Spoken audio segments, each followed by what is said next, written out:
안녕하세요. 오늘도 사연살롱을 찾아주셔서 감사합니다.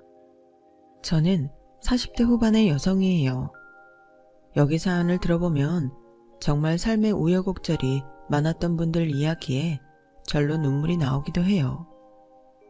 저도 지금까지 나름 마음고생이라는 걸 해봤어요. 사실 황당한 사람들을 만났다고 해야 맞는 것 같아요.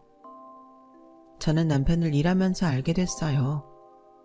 인사과에 있던 저는 신입사원 연수 프로그램을 새로 개발하면서 협력할 회사와 미팅을 했었는데 거기 남편이 있었죠. 남편과 저는 일하는 스타일이 비슷해서 일의 능률도 오르고 재미있었어요. 그렇게 친해지다가 저희는 남녀관계로 발전하게 되었고 결혼까지 하게 되었어요. 남편은 저랑 죽이 잘 맞는 것도 있었지만 따뜻하고 좋은 사람이었어요. 하지만 처음 시댁에 인사를 드리러 갔을 때는 꽤 당황했어요. 시어머니가 정말 보통 분이 아니더라고요. 네가 경호 색식감이구나. 너 경호만 보고 우리 집을 니네처럼 생각하면 안 된다. 경호는 너처럼 그저 그런 회사원이지만 우리 성호는 변호사야 변호사. 지 형보다 결혼할 여자도 먼저 생겼다니까? 시어머니는 자기가 변호사인 것처럼 거들먹거렸어요. 그리고 잠시 후에 변호사라는 동생이 오자 시어머니는 아주 자랑스러운 표정으로 자기 둘째 아들 얼굴을 붙잡고 저한테 일일이 설명하더라고요. 얘가 성호다. 봐라. 얼마나 잘생겼니? 이 큰 눈하며 코는 얼마나 우뚝 솟았니? 피부는 또 어떤지 봐라. 세상에 공부 잘하고 똑똑하고 잘생긴 애들은 좀 있더라. 근데 우리 성호처럼 이렇게 피부까지 우윳빛인 애는 아무리 눈 씻고 봐도 없어. 이게 다 내 피부를 물려받아서 얘가 이렇게 광이 나는 거야. 경호도 공부 조금만 더 잘했으면 의사나 변호사 될 수 있었는데 지가 거기까지 노력은 안 하더라. 어쩌겠니? 그것도 지 팔짱걸. 그래도 니네 애 낳으면 꼭 의사나 변호사 만들어. 그리고 주변에 우리 성호 변호사라고 소문도 많이 내주고 네 시동생이 변호사라고 하면 너도 어깨 힘들어가고 좀 좋냐? 우리 성호 빨리 독립해서 변호사 사무실 크게 차릴 수 있게 니네가 손님 많이 소개시켜줘야 된다. 됐어 엄마. 딱 봐도 주변에 돈 많은 의뢰인 있을 타입도 아니네. 그건 그렇고 형수는 나이도 젊은데 왜 나보다 피부가 칙칙해요? 아니 내가 자랑하는 건 아니고 내 피부가 워낙 빛이 나다 보니까 항상 사람들한테 듣는 말이어서 그런데 사람이 피부 관리도 잘하면 좀 더 스마트한 느낌이 들어요. 좋은 이미지를 주는 게 일하는데 얼마나 중요한지 그 정도는 알 거 아니에요. 형이라도 좀 나서서 이것저것 관리받으라고 잔소리 좀 해. 자기 마누라 될 사람한테 너무 손 놓고 있는 거 아니야? 하긴 형도 자기 관리 못하는데 누구 보고 뭐라고 하겠어? 라며 자기 형까지 한 번에 깎아내리는 거였어요. 와, 진짜 첫 만남에 이렇게 상대한테 예의 없는 사람들은 그때 처음 본 것 같아요. 아니, 지나 잘하고 살 일이지 남의 이미지 관리까지 간섭을 하니 정말 기가 막혀서 할 말을 잃었죠. 남편은 그게 일상 다반사였는지 한 귀로 듣고 한 귀로 흘리는 것 같더라고요. 하긴 저도 시어머니나 시동생하고 살 거 아니고 어차피 결혼하면 만날 일도 얼마 없을 텐데 그냥 무시하자 싶었어요. 그런 이상한 집에서 평생 정상인으로 버틴 남편도 있었으니까요. 근데 결혼 준비하는 저희를 열받게 하는 게 한두 개가 아니었어요. 한 번은 시어머니가 점심시간에 저희 회사 앞까지 찾아왔더라고요.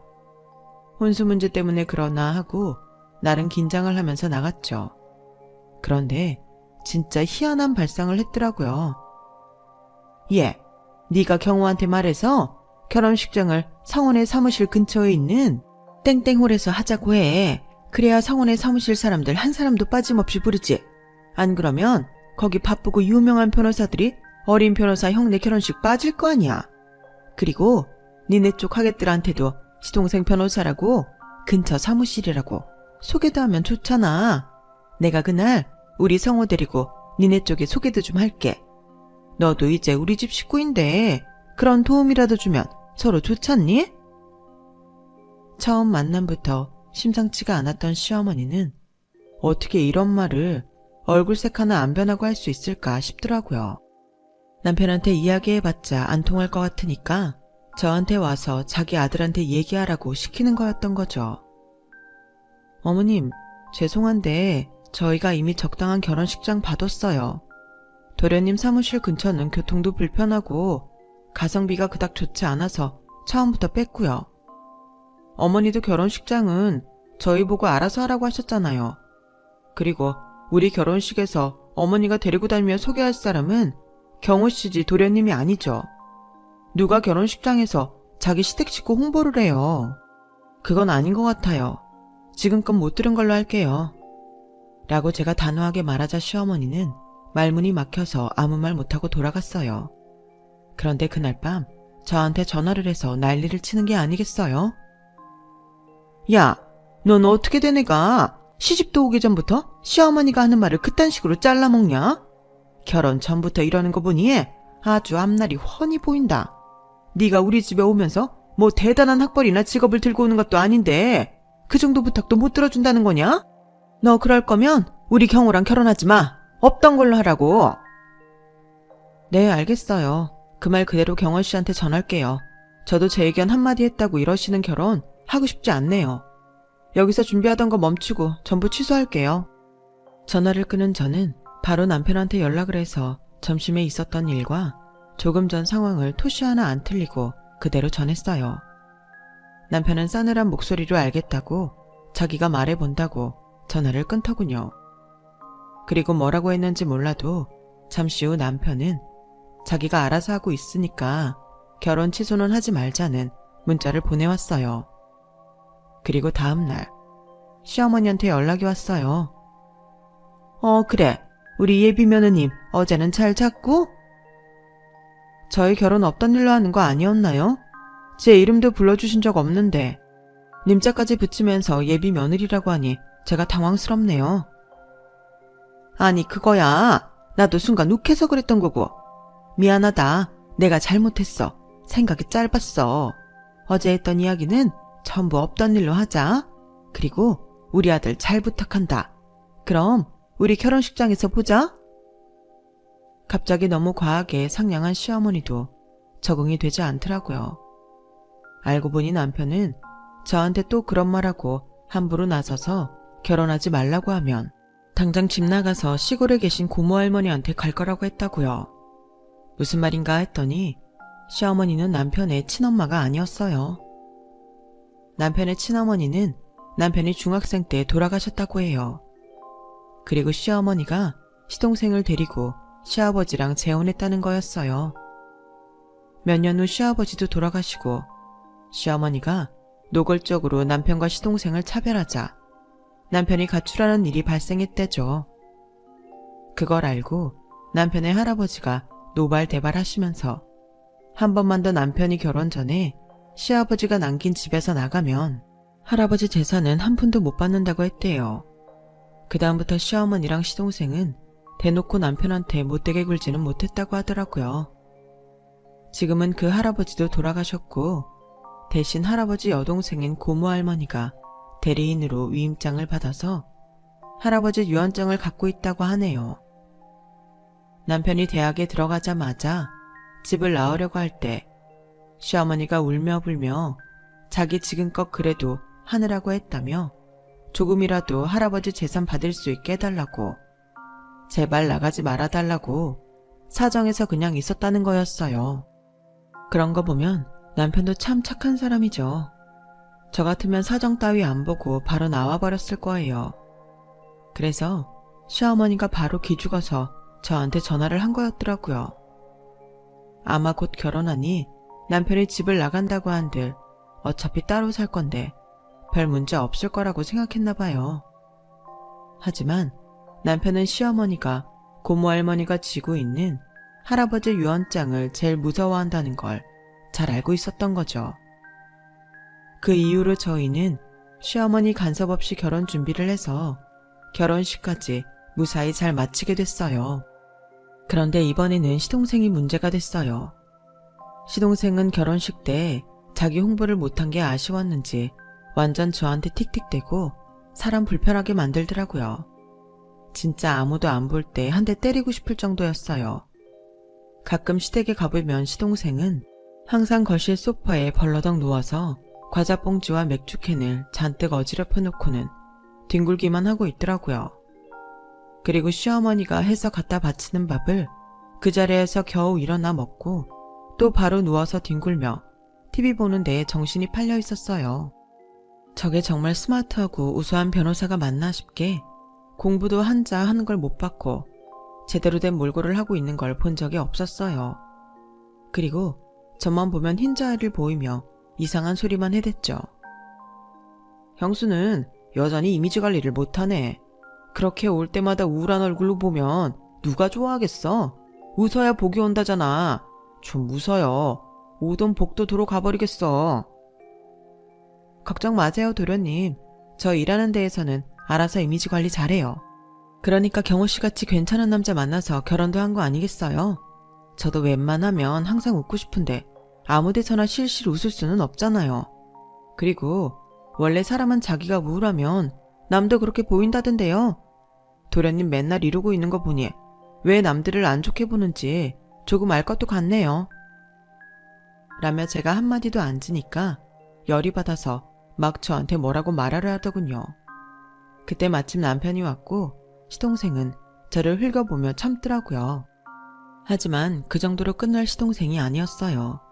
시동생은 그놈의 이미지 관리를 한다며 몸에 걸치는 건 전부 명품으로만 도배를 했고 시어머니도 마찬가지였어요.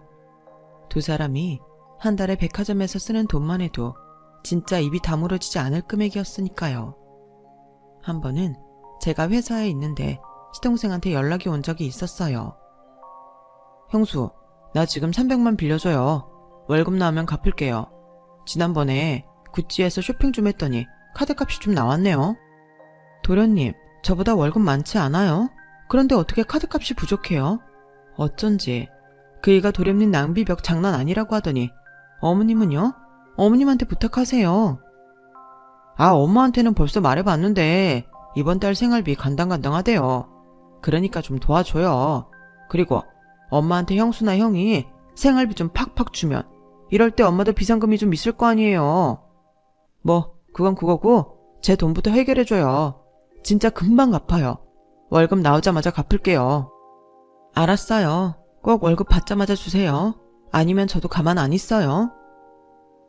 오죽하면 평소 보기만 해도 이를 갈던 나한테 연락을 했나 싶어서 바로 300만 원을 계좌이체했어요. 그런데 시동생은 25일이 지나도 돈을 안 갚더라고요. 우리랑은 월급날이 다를 수도 있겠지라는 생각에 말일까지 꽉 채워서 기다렸지만 시동생은 돈을 붙이지도 않고 연락도 하지 않았어요. 저는 더 기다리지 않기로 하고 연락을 했어요. 도련님, 말일 지났는데 아직 돈 안 보내셨네요. 얼른 돈 보내주세요. 아, 그 돈이요? 그거 다음 달에 줘도 되죠? 내가 깜빡하고 다른 데 써버렸어요. 진짜 생각을 못했네. 아니, 깜빡할 게 따로 있지. 그렇게 철석같이 약속해놓고 이러면 어떡해요. 한두 푼도 아니고 300만 원이에요. 혹시 처음부터 이러려고 한 거 아니에요? 아니, 사람을 지금 뭘로 보고 그런 말을 해요. 내가 거지예요? 나 변호사예요, 변호사. 그깟 300 갖고 사람 우습게 만드네? 그게 아니라 도련님이 약속을 안 지켰잖아요. 내일까지 안 보내면 그이한테 말할 테니까 그렇게 아세요. 저는 화가 나서 협박성 멘트를 날리고 전화를 끊었어요. 시어머니와 마찬가지로 시동생도 남편 눈치를 봤거든요. 그게 다 할아버지 재산 때문이긴 하지만요. 그러다 잠시 후 도련님한테서 전화가 왔어요. 형수, 내가 진짜 돈이 없어서 그래요. 이럴 때는 가족끼리 눈도 감아주고 그러는 게 인지상정 아닌가? 뭐 혹시 원하는 거 있으면 해줄게요. 조금만 참아줘요. 정말 원하는 거 해줄 거예요? 무료 변론도 좋고 뭐든 다 해드릴게. 분명히 약속했어요. 알았다니까요. 자기가 뭘 잘했다고 짜증을 부리는 시동생한테 저는 차분하게 요구사항을 말했어요. 저희 시댁에 가면 앞으로 일어나서 인사도 공손히 하고요. 형한테 형 대우 좀 하세요. 형이 집에 왔는데 언제 한번 도련님이 물 한 잔이라도 갖다 줘 본 적 있어요? 하다못해 슈퍼에서 맥주 사오는 것도 남편이 했잖아요. 앞으로는 저희 갔을 때 그런 심부름은 도련님이 하시고요. 저희 갔을 때 깨끗하게 좀 하고 있어요. 밖에서만 이미지 관리하면 뭐해요? 식구들한테도 잘 좀 보이라고요. 그리고 이거 제일 중요한데 나한테 은근히 반말하지 마요. 그럼 다음 달에 갖게 해줄게요. 그런데 앞으로 한 번이라도 지금 말한 거 안 지키면 이 일 전부 그이한테 말할 거예요. 말은 그렇게 했지만 남편한테는 이야기를 했어요. 갑자기 자기 동생이 안 하던 짓을 하면 이상하게 생각할 테니까요. 어쨌든 시동생은 저희가 시댁에 갈 때마다 깨끗하게 차려입고 자기가 먹은 것도 치워놓았어요. 남편한테도 잘하고 심부름도 자기가 다 다녀오고요. 살다 보니까 성우 너한테 대접받는 기분이 드는 날도 오는구나. 너 좀 변했다. 근데 사람이 너무 갑자기 변하면 힘들다던데. 라며 살살 약도 올렸어요. 그럴 때마다 얼굴이 시뻘개져서 아무 말 못하는 시동생을 보며 속으로 얼마나 웃었는지 몰라요. 시동생은 다음 달 25일에 바로 돈을 보냈어요. 그리고 절대 저한테 돈 빌려달라는 말을 안 하더라고요. 하지만 시동생은 정말 좀 못된 구석이 있었어요. 사람은 겉으로 잘하는 척해도 속마음이 음흉하면 절대 바뀌지 않는다는 걸 시동생을 보며 깨달았거든요. 시동생은 제가 결혼하고 1년이 되어갈 때 사귄다는 여자와 결혼을 하게 됐어요. 상견례 때 보니 청순하고 예쁘게 생긴 여자였어요. 집안도 꽤 괜찮았고요. 정말 이런 여자가 왜 시동생을 만나는 건지, 한동안은 도시락이라도 싸들고 다니면서 결혼하지 말라고 할까? 그런 생각까지 했더랬죠. 하지만 시동생이 자기 여자한테는 잘할 수도 있는 거고, 여자가 시동생을 많이 좋아해서 결혼한다는데 너무 선 넘는 것 같았어요. 그래서 여자 생각해서라도 잘 살기를 빌었죠. 결혼하고는 7개월 만에 딸아이도 낳았어요. 알고 보니 임신을 해서 결혼을 서두른 거였더라고요. 그런데 시동생이 새로 옮긴 로펌에서 여직원하고 몰래 만났고 그걸 어떻게 하다가 처가 식구한테 걸렸더라고요. 처가에서는 난리가 났고 여자도 울고불고 하다가 실신까지 했다더라고요. 여자 친정이 좀 있는 집인 줄은 알았는데 알고 보니 법조계의 인맥도 빵빵하고 무엇보다 친정 아버지가 아주 무섭고 보통이 아닌 분이었어요. 여자 집에서는 바로 이혼을 시키고 여자를 미국으로 보내버렸어요. 그도 그럴 게 결혼하고 얼마 살지 않았지만 안 그래도 마음에 들지 않았던 사위가 알고 보니 실적도 영 바닥이고 소문도 좋지 않다는 걸 알고 골머리를 썩고 있었나 보더라고요.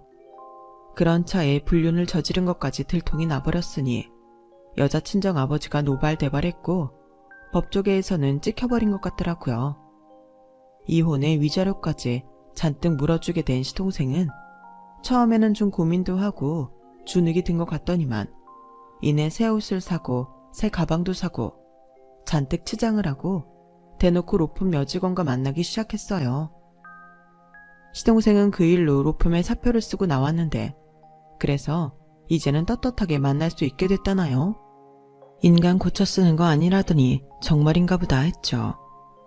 하지만 시동생은 전 처가의 파워로 괜찮은 로펌에는 취직할 수 없게 됐고 결국에는 국선 변호사 일을 주로 하는 지방의 작은 변호사 사무실에 겨우 들어갔어요.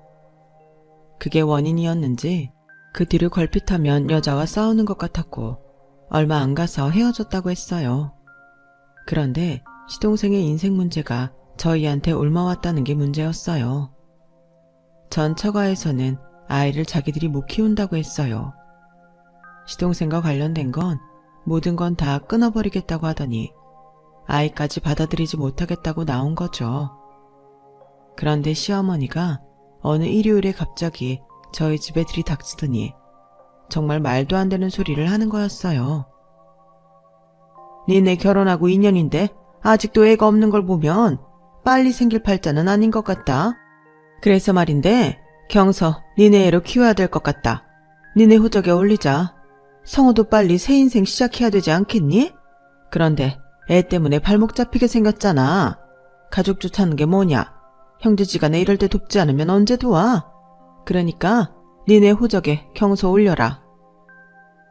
이런 말도 안 되는 소리를 아무렇지 않게 할 수 있었던 건 그 사이에 고모 할머니가 돌아가셔서 할아버지 유산 집행이 됐기 때문이었어요. 이제는 남편도 저와 가정을 꾸려서 나와서 사니 집을 나오는 문제도 없는 거고 유산도 곧 자기 몫을 받을 테니까요.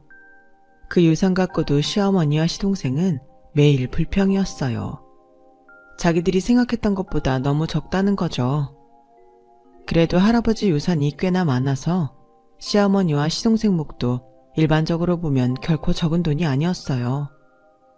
그런데도 매일 입이 대빨 나와서 자기들을 무시했다며 툴툴거렸어요. 그리고 이제 무서울 게 없으니 저희한테도 막 나오는 거였고요.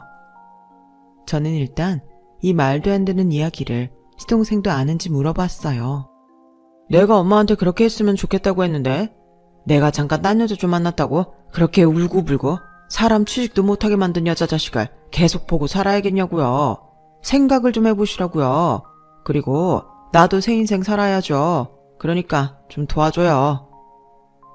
남편은 화가 나서 시어머니한테 소리를 질렀어요. 아니, 대체 언제까지 이렇게 사실 거예요? 결혼한 놈이 딴 여자 만나고 뭘 잘했다고 애까지 우리 호적에 올려놓으래요. 자기 아이랑 열심히 살 생각은 안 하고 뭐 하자는 거예요? 그런 황당한 요구 들어줄 수 없으니까 그만 돌아가세요. 경호 너 정말 이럴래? 아무리 그래도 내가 널 먹이고 입힌 세월이 얼만데 이런 식으로 대접해? 어디 두고 보자. 나 이제 무서울 거 하나도 없어. 시어머니는 씩씩거리며 돌아갔어요. 무서울 거 없다는 건 받을 돈 다 받을 거라는 뜻이겠죠. 그런데도 그동안 시어머니 시동생을 본 게 있어서 그런지 두고 보자는데 겁이 하나도 안 나더라고요. 근데 정말 생각지도 못한 일이 벌어졌어요.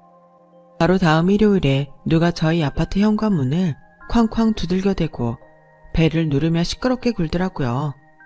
그러더니 바로 이런 소리가 들려왔어요. 이것들이 지 새끼를 낳아놓고 키우지도 않고 할머니한테 버리고 가버렸네. 라는 시어머니 목소리에 놀라서 문을 열어보니 시어머니가 10개월도 안 된 조카를 안고서 난동을 부리는 게 아니겠어요? 아유, 내가 자식을 잘못 키워서 이렇게 지 새끼도 외면하고 자기들만 잘 먹고 잘 살겠다는 년놈들을 어떻게 하면 좋아? 그 바람에 앞집이랑 위아래층 사는 사람들이 다 나와서 저희를 쳐다보며 수군거렸어요. 진짜 상식 밖이라고 해도 정도가 있는 건데 뭐 이건 어떻게 생겨먹은 사람들인가 싶었어요. 남편은 너무 화가 나서 사람들이 있는데도 아랑곳 않고 한마디 했어요. 이렇게 나오신다 이거죠? 그럼 저도 다 생각이 있어요. 그 말만 남기고 남편은 현관문을 쾅 닫아버리고 인터폰으로 경비원을 불러서 여기 이상한 사람이 왔다고 빨리 내보내달라고 하더라고요. 시어머니는 밖에서 한동안 주변 사람들한테 저희를 아이 버린 이상한 사람으로 만들다가 경비원이 오자 순순히 물러났어요. 그리고 조금 있다가 저한테 문자가 왔는데 정말 어이가 없더라고요. 봤냐? 내가 니네 지구 끝까지라도 쫓아가서 망신이라는 망신은 다 시킬 거니까 이쯤에서 경서 호적에 올려라. 남편은 그 문자를 보더니 결심한 듯 어디다 전화를 걸었어요. 제가 진짜 이렇게까지 안 하고 싶었는데 안 되겠어요. 라며 남편은 전화를 건 상대에게 화를 억누르며 말하더라고요. 그리고 바로 다음날 남편은 저까지 데리고 변호사와 함께 시어머니를 만나러 갔어요. 어머니가 모르는 사실이 있었는데요. 지금 할아버지 유산 받게 됐다고 이러시나 본데 이거 제가 분할 못하게 할 권리 저한테 있어요. 그러면서 변호사가 유언장에 첨부된 내용을 내밀었어요. 할아버지와 고모 할머니는 끝까지 남편을 지키려고 정말 많은 걸 동원하셨더라고요. 변호사는 놀라서 덜덜 떠는 시어머니에게 이런 말도 했어요. 그리고 여기 보시면 김현자 어머니 되시죠? 김현자와 그의 아들 박성호가 친손자이자 장손인 박경호에게 삶이 힘들어질 만큼 무리한 요구를 할 시 그것이 어떤 것이든 지금 살고 있는 아들 명의의 집을 박경호에게 넘겨야 한다. 아니, 그럼 우리 보고 그 집에서 나가라고요? 시어머니는 예상치 못한 일들에 정신이 반은 나간 것 같았어요. 남편은 그런 시어머니한테 정말 전에 볼 수 없었던 무서운 표정으로 말했어요. 어머니는 경서 할머니예요. 지금 이러시는 게 경서한테 얼마나 상처가 되는지는 아세요? 그리고 이런 거 다 어머니한테 떠넘기고 뒤에서 보고만 있는 성호도 제가 가만 안 둘 거예요. 그리고 이제 저 어머니와 연을 끊겠습니다. 어차피 저희는 아버지 때문에 얼굴 보고 산 사이잖아요. 이제는 호적을 정리할 때가 된 것 같네요. 어머니 뜻대로 경서를 우리한테 올리는 게 아니고 저와 어머니 성호가 끊어지는 걸로요. 저희는 너무 놀라서 그저 이만 뻐끔거리는 시어머니를 두고 집으로 돌아왔어요. 솔직히 경서가 너무 안 됐고 불쌍하긴 했죠. 하지만 시어머니나 시동생이 하는 걸 보면 너무 화가 났어요. 그리고 며칠은 잠잠했어요. 시어머니가 충격을 꽤 세게 받으신 것 같더라고요. 그런데 어느 날 밤 시동생이 밤늦게 찾아와서 남편 앞에 무릎을 꿇고서 눈물을 뚝뚝 흘리더라고요. 형, 나 진짜 망한 것 같아. 어떡하면 좋아. 무슨 일인지 똑바로 소파에 앉아서 이야기해. 나 지방 변호사 사무실에 있잖아. 그것도 잘렸어. 그 여자 아버지라는 사람이 어떻게 알고 거기까지 내 일을 알려서 나를 고용 못하게 했다고. 아니, 아무리 자기가 화가 나도 그렇지. 사람 먹고 사는 걸 가지고 이러는 거 너무한 거 아니야? 그게 다 네가 제대로 된 사과를 안 해서 그런 거 아니겠어. 나한테 와서 이럴 게 아니라 그 집에 찾아가서 무릎 꿇고 잘못했다고 해야지. 했지. 나 나가라는 말 듣자마자 가서 했다고. 근데 말이 안 통해. 아주 먹통이야. 자기 말만 하고 아예 듣지도 않아. 그러게, 누가 결혼해서 바람을 피라고 했어. 평소에 일 좀 잘하고 성실하게 살았으면 이 지경까지는 안 됐을 거야. 네가 괜히 이렇게 된 게 아니야. 그 잘난 이미지 관리하겠다고 비싼 걸로 칭칭 감싸면 뭐해? 사람은 그런 걸로 평판이 좋아지지 않아. 다 네가 잘못한 거고 네가 돌려받는 거야. 그래놓고 경서를 우리한테 떠넘기고 어디 가서 잘 살 생각을 해? 넌 아직도 정신 못 차렸어. 그 집에서도 그걸 아니까 너한테 그러는 거겠지. 난 더 이상 네 푸념 들어줄 수 없어. 우리가 그럴 사이도 아니고. 그러니 이만 돌아가. 형, 내가 잘못했다니까. 형하고 형수한테 정말 잘못했어. 그러니까 우리 그 집에서 내보내지만 말아줘. 형수님, 형한테 말 좀 잘해주세요. 제가 이렇게 빌게요. 제가 그래도 전에 형수님이 시키는 대로 잘했잖아요. 네? 너 이 녀석, 결국은 지금 사는 집에서 나갈까봐 이러고 울고불고 쇼를 한 거구나. 진짜 언제 정신 차릴래? 언제 사람을 진심으로 대할 거냐고. 네 전 처가에서 왜 애를 안 데려간 줄 알아? 다 네가 애도 나몰라라 하고 총각 행세하면서 여기저기 여자 만나고 다닐 거 생각하면 열불이 뻗친다더라. 그래서 죽어도 애는 못 맡겠다고 한 거란다. 내가 다 알아봤어. 우리 이제 영 끊자. 너랑 어머니 때문에 더는 돌아가신 아버지 이름까지 먹칠하는 거 못 참겠어. 나 그동안 할 만큼 했어. 참을 만큼 참았고. 서로 좋아하지도 않으면서 이만큼 살았으면 된 거 아니냐? 그리고 경서 잘 키워. 애가 무슨 죄야? 나 걔 너무 꼴 보기 싫어. 그 여자랑 너무 닮아서 볼 때마다 화가 난단 말이야.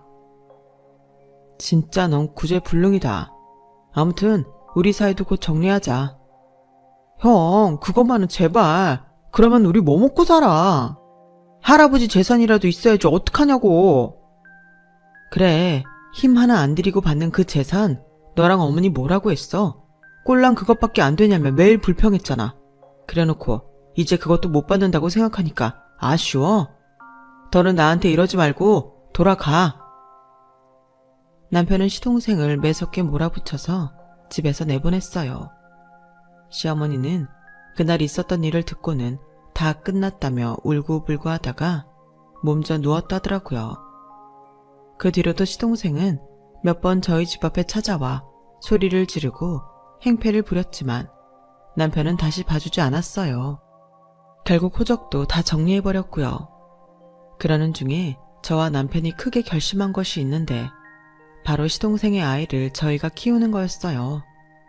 아무리 생각해도 그 죄 없는 아이가 시동생 밑에서 올바른 돌봄을 받고 자랄 것 같지 않았거든요. 형, 경서도 받아줬는데 나 좀 받아줘. 다시 한 번만 생각해줘. 우리 같이 자라온 세월이 있잖아. 그걸 생각해서라도 나 한 번만 봐주면 안 돼? 형이 어디 취직 자리라도 알아봐주고 나 당분간만 먹고 살 수 있게 도와줘. 네가 언제 나를 진짜 형이라고 생각했어? 날 정말 형처럼 대한 적 없었잖아. 나 솔직히 너랑 어머니 때문에 고등학교 내내 엄청 상처받으며 살았어. 오죽하면 할아버지께서 유산 배분할 때 그런 조항까지 만들었겠어. 너랑 어머니가 한 짓이 그만큼 심각하다는 거야. 그래도 할아버지는 어머니가 울면서 잘못했다고 하고 나 잘 키우겠다고 각서 쓰니까 이제 와서 어디 가서 밥 벌어먹고 살겠냐며 남의 인생 너무 망치면 안 된다고 좋은 마음을 가지셨는데 그런 분이 주신 유산도 정내 어쩌네 하면서 불평만 했잖아. 니네 가족은 우리 할아버지 유산 받을 자격 없어. 내가 다시 마음 바꿀 일은 절대 없으니까 그런 줄 알고 돌아가. 남편은 아주 단단히 결심했고 저도 그 말에 동의했어요. 오죽이나 마음이 상했고 그동안 얼마나 참았으면 저럴까. 옆에서 보고 있으면 절로 이해가 됐거든요. 그러자 이제는 시어머니가 저한테 자꾸 문자 보내고 전화를 하면서 끈질기게 매달렸어요. 얘, 세아가, 네가 경호한테 말 좀 잘해주지 않을래? 너는 그럴 수 있잖아. 우리 모자 아주 궁주에 몰렸잖니. 경호가 할아버지 닮아서 심성이 착하니까 네가 우리 좀 봐달라고 하면 봐줄 거야. 그러니 말 좀 잘해다오. 니네 착하잖아. 어머니, 지금 그 말씀 너무 뻔뻔하다고 생각 안 하세요? 그 착한 사람한테 어떻게 하셨는데요? 저 사람이 저런 모진 마음 먹게 만든 거 어머님이랑 도련님이에요. 그러니까 내가 너한테 부탁하잖아. 우리 한 번만 도와주면 다시는 너희 불편하게 안 할게. 저는 남편한테 알리지 않고 제가 해결하려고 했지만 시어머니는 정말 찰거머리처럼 붙어서 매일 남편한테 말 잘해달라고 연락을 해왔어요. 그러다가 남편이 저와 시어머니가 통화하는 걸 듣게 됐고 남편은 크게 화를 내며 핸드폰을 뺏어들었어요. 이거 보세요. 정말 이러실 거예요. 저 이 전화 다 차단할 겁니다. 그러니까 그런 줄 아세요. 남편은 정말 시어머니 전화를 전부 차단해버렸고 그래도 시어머니는 공중전화나 다른 사람 핸드폰으로 연락을 해왔지만 결국에는 남편이 경찰에 신고하겠다고 했고 시어머니는 그제야 전화하는 걸 그만뒀어요. 그 이후로 시어머니와 시동생은 연락을 끊고 어디론가 잠적해버렸어요. 오만 욕심을 다 부리고 다른 사람들을 이용해 먹을 생각만 하더니 끝이 정말 좋지 않았죠. 시동생은 몇 년을 더 백수로 지내고 있다가 나중에야 겨우 지방의 한 사무실에 들어갔다는 이야기를 들었어요. 시어머니와 시동생을 보면 결국 자기가 했던 그대로 다 돌려받는다는 말이 저절로 떠올라요. 두 사람을 보며 저 또한 앞으로도 인생을 잘 꾸려가야겠다고 다짐했죠. 저희 부부는 경서를 딸로 호적에 올린 후 아이가 생겼어요. 졸지에 두 아이의 부모가 된 저희는 그저 모든 것에 감사하기로 했어요. 그리고 지금 저희 가족은 정말 단란하게 잘 살고 있답니다. 딸아이도 둘째인 아들도 잘 크고 있고요. 제 이야기는 여기까지예요. 들어주신 모든 분들 정말 감사드리고요. 언제나 건강하시길 바랄게요. 행복하세요. 여러분, 사연 댓글에 응원과 현명한 조언 부탁드려요. 좋아요와 구독은 저에게 큰 힘이 됩니다. 오늘도 좋은 일 가득하세요.